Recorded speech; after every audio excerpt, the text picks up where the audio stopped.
بلوچستان کے ضلع موسیقل میں گزشتہ روز زلزلے سے 125 مکانات متاثر۔ پی ڈی ایم اے کے مطابق 2 روز کے دوران زلزلے سے 19 افراد معمولی زخمی ہوئے۔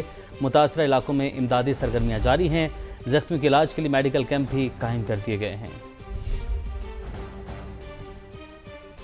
بھارتی پراکسی جماعت الاحرار کا منی پاکستان کراچی پر وار۔ پاکستان رینجرز سندھ کے کیمپ پر حملہ ناکام۔ جان بازوں نے فوری کارروائی کر کے 3 دہشت گرد ٹھکانے لگا دیے۔ ایک زخمی حالت میں پکڑا گیا۔ جی ہاں، شدید جھڑپ کے دوران قوم کے 3 بیٹوں نے اپنی جانیں وطن پر نچھاور کر دیں۔ 4 زخمی ہوئے۔ فیلڈ مارشل کا شہداء کی عظیم قربانی پر خراج عقیدت۔ ISPR کے مطابق قربانیاں رائے گاہ ہرگز نہیں جائیں گی، ہر شہادت کا بدلہ لیا جائے گا۔ قومی قیادت کی کراچی میں بھارتی حمایت یافتہ دہشت گردوں کے حملے کی شدید مذمت۔ حملہ ناکام بناتے ہوئے جانیں قربان کرنے والے شہداء کو خراج عقیدت پیش کیا۔ کہا قوم اپنے بیٹوں کی قربانیاں کبھی فراموش نہیں کرے گی۔ دہشت گردی کے مکمل خاتمے تک قومی کوششیں رکنے والی نہیں ہیں۔ دیگر خبروں میں آپ کو بتائیں کہ مشرق وسطی میں کشیدگی برقرار ہے۔ امریکہ کی مسلسل دوسرے روز ایران پر بمباری۔ سیرک شہر اور کشم جزیرہ دھماکوں سے گونج اٹھے۔ امریکی سینٹ کام کی تصدیق۔ کہا کارروائی ایرانی جارحیت کے جواب میں کی گئی۔ ایرانی ڈرون نے آئل ٹینکر کو نشانہ بنایا تھا۔ حملوں کی ویڈیو بھی جاری کر دی گئی۔ ایران کا جوابی وار۔ خطے میں امریکی اہداف کو نشانہ بنانے کا دعویٰ۔ پاسداران انقلاب کی مذاکراتی عمل روکنے کی دھمکی۔ واضح کیا کہ جارحیت کو اسلام آباد معاہدے سے متصادم سمجھا جائے گا اور ہر حملے کا تباہ کن جواب دیا جائے گا۔ امریکی حملے آبنہ ہرمز کی بحالی میں رکاوٹ ہیں۔ امریکہ مفاہمتی یادداشت کی پاسداری نہیں کر رہا۔ ایرانی وزیر خارجہ عباس عراقچی نے واضح کر دیا۔ بغداد میں نیوز کانفرنس کرتے ہوئے ایرانی وزیر خارجہ نے کہا اگلے 3 دن تک آبنہ ہرمز مکمل طور پر ایران کے کنٹرول میں رہے گی۔ یک طرفہ مداخلت یا کارروائی سے صورتحال مزید خراب ہوگی اور آبنہ ہرمز کھولنے میں تاخیر ہو سکتی ہے۔ رکاوٹیں دور ہونے کے بعد آبنہ ہرمز میں صورتحال دوبارہ معمول پر آ جائے گی۔ معاہدے کی پہلی شق تمام محاذوں پر جنگ روکنا ہے، جس میں لبنان بھی شامل ہے۔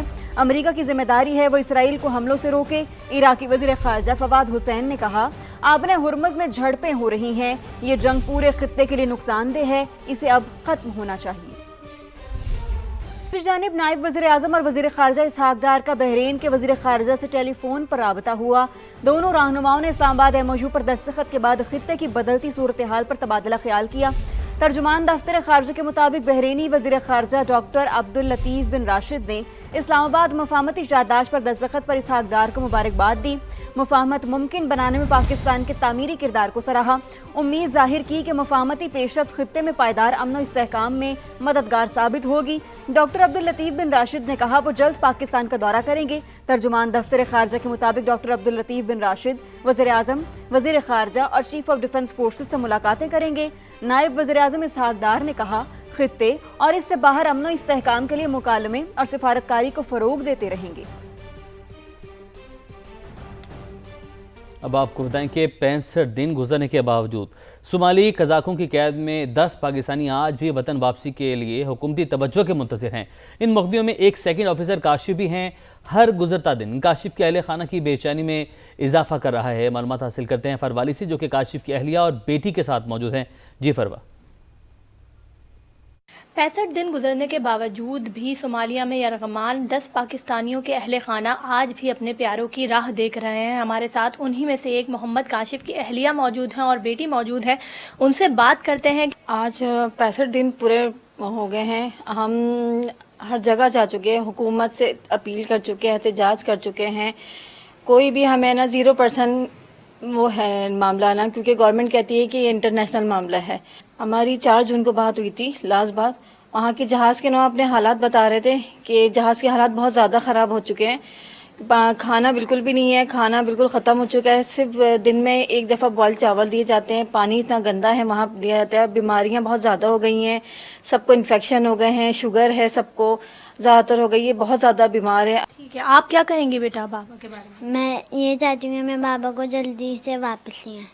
ٹھیک ہے جی، ہماری جو بات ہوئی ہے محمد کاشف کی، ان کا یہی کہنا ہے کہ جلد سے جلد حکومت کچھ کرے اور ان کے پیاروں کو ان سے ملوا دے۔ جی ٹھیک ہے فروا، بہت شکریہ، آپ نے اپڈیٹ کیا۔ دوسری جانب آئل مارکیٹنگ کمپنیوں کو فائدہ دینے کی خبروں پر وفاقی وزیر کا سخت رد عمل، کہا ہمیں کوئی سروکار نہیں کہ کس کو فائدہ اور کس کو نقصان ہو رہا ہے۔ علی پرویز ملک نے دعویٰ کیا کہ حکومت اب تک پیٹرول کی قیمت میں 160 روپے تک کمی کا ریلیف عوام تک منتقل کر چکی۔ عوام کو ریلیف دینے کے لیے 130 ارب روپے کی سبسڈی دی گئی۔ بجلی کی ٹرانسمیشن سسٹم میں نقائص کا بوجھ پاکستانی عوام برداشت کرنے پر مجبور۔ آڈیٹر جنرل کی سالانہ رپورٹ میں تفصیلات سامنے آ گئی۔ آڈیٹ حکام نے پیداواری صلاحیت کے باوجود سستی بجلی صارفین تک نہ پہنچانے پر سوالات اٹھا دیے ہیں۔ ظہیر علی سے معلومات حاصل کرتے ہیں۔ ظہیر، اب یہ کیا معاملہ ہے؟ جی دیکھیں، جنرل آف پاکستان کی جانب سے رپورٹ سامنے آئی ہے، اس میں یہ کہا گیا ہے کہ جو ٹرانسمیشن سسٹم ہے اس میں جو نقائص ہیں اس کی وجہ سے صارفین پر جو کیپیسٹی پیمنٹ ہے اس کا بوجھ بڑھ رہا ہے۔ اور آڈیٹر جنرل کی سالانہ رپورٹ میں جو کیپیسٹی پیمنٹ کی مجموعی تفصیلات ہیں وہ سامنے آئی ہیں، اور یہ کہا گیا ہے کہ مٹیاری لاہور جو ٹرانسمیشن لائن تھی وہ 4000 میگا واٹ بجلی ٹرانسمٹ کرنے کے لیے بنائی گئی تھی، لیکن محض 47% اس کا استعمال کیا گیا ہے، جس کی وجہ سے جو دستیاب کیپیسٹی تھی وہ صارفین تک نہیں پہنچ سکی اور وہ سستی بجلی ٹرانسمٹ نہیں ہو رہی۔ اور ٹرانسمیشن لائن کو مکمل استعداد کار پر نہ چلانے سے 86 ارب 45 کروڑ روپے سے زائد کا اضافی بوجھ صارفین پر پڑا۔ اور سسٹم کو رسک سے بچانے کے لیے، چونکہ اس کی وجہ سے جو اس وقت جو ٹرانسمیشن سسٹم ہے، جو ٹرانسفارمر ہیں وہ اوور لوڈڈ ہیں، چاہے وہ 500 کے وی کے ہیں یا 220 کے وی کے، سب اوور لوڈ ہیں۔ اس کو رسک سے بچانے کے لیے لوڈ شیڈنگ بھی کی گئی، اور مجموعی طور پر یہ کہا گیا آڈیٹر جنرل آف پاکستان کی رپورٹ میں جو ٹرانسمیشن سسٹم کے نقائص کے باعث کیپیسٹی پیمنٹ کا جو سالانہ حجم ہے 1900 ارب روپے سے بڑھ گیا۔ اور یہ کہا گیا ہے کہ حکومت کی جانب سے 2023 سے 2027 تک کا جو قومی پلان ہے اس کے مطابق ٹرانسمیشن سسٹم یعنی کو یہاں پر بھی عوام پر ہی بوجھ رہا۔ آپ نے اپڈیٹ کیا، آپ کا بہت شکریہ۔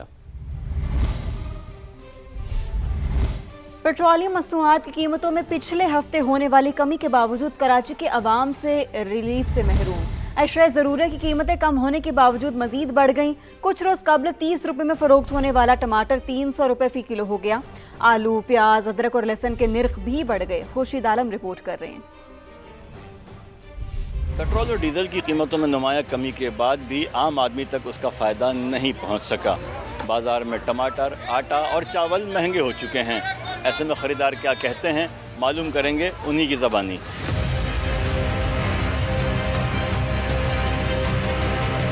300 روپے کلو ٹماٹر غریب آدمی کہاں سے لے گا؟ ان کا کیا ہے، ایک دن میں دام اوپر کبھی نیچے۔ 75 روپے پیٹرول سستا ہوا ہے تو اس سے تو اس پہ کوئی بھی فرق نہیں پڑا۔ ہم تو یہ دیکھ رہے ہیں اتنی مہنگائی ہوئی ہے، آپ کو اندازہ نہیں ہے، گھر چلانا بڑا مشکل ہے، مشکل ہو گیا ہے۔ عوام کو جینے دو، تھوڑا سا جینے دو۔ ہم یہ زیادہ نہیں مانگ رہے جینا، ہم تھوڑا سا جینا مانگ رہے ہیں کہ ہمیں سانس لینے دو بس۔ پہلے تو سودا ہم لوگ بھر لیتے تھے مہینے کا، مگر اب نہیں بھر سکتے، تھوڑا سامان لیتے ہیں بس۔ آٹا مہنگا ہے، چینی مہنگی ہے، گھی مہنگا ہے۔ غریب آدمی تو مقصد جو دیہڑی لے رہا ہے وہی دیہڑی اپنے حساب سے کما رہا ہے۔ ہمارے ملک میں تو چیزیں بڑھ جاتی ہیں تو پھر واپسی کہاں آتی ہے، بڑی مشکل سے، کیونکہ کنٹرول سسٹم ہے ہی نہیں۔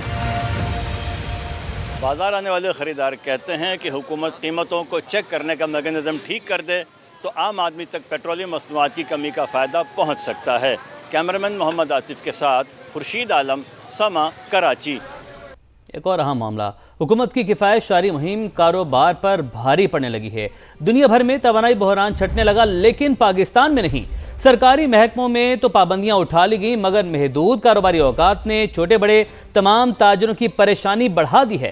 کہتے ہیں شدید گرمی میں دن کے اوقات میں خریدار آتے نہیں، شام کو 1 گھنٹے کے لیے بجلی غائب ہو جاتی ہے اور پھر رات 9 بجے کاروبار بند۔ کیا کمائیں کیا کھائیں؟ حکومت فوری لاک ڈاؤن ختم کرے، کاروباری اوقات رات 11 بجے تک کیے جائیں۔ دکاندار بہت پھنس رہے ہیں، جو حالات کاروبار کے جا رہے ہیں ہر بندہ پریشان ہے، کاروبار زیرو ہوئے پڑے ہیں، تو اس لیے ہماری گزارش ہے